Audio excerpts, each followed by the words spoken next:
Chi non lavora non fa l'amore. Questo mi ha detto ieri mia moglie.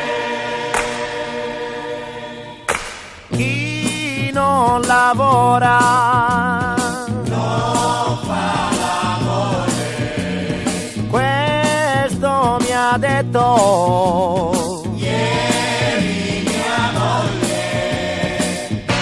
casa stanco, ieri ritornai, mi son seduto, niente c'era in tavola, arrabbiata lei mi grida che ho scioperato 2 giorni su 3,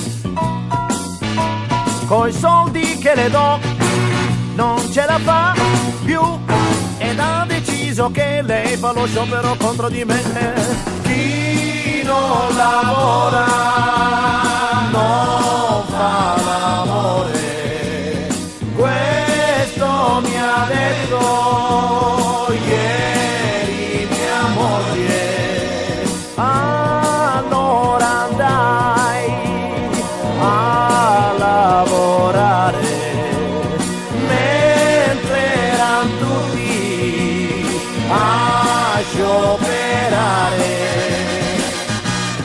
Un pugno in faccia mi arrivò, andai a piedi alla guardia medica, c'era lo sciopero anche dei tramvai,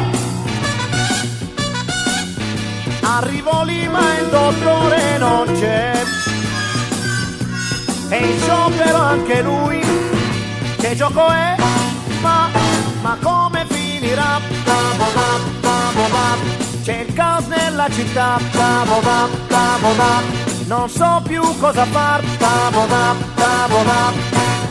se non sciopero mi picchiano, se sciopero mia moglie dice chi non lavora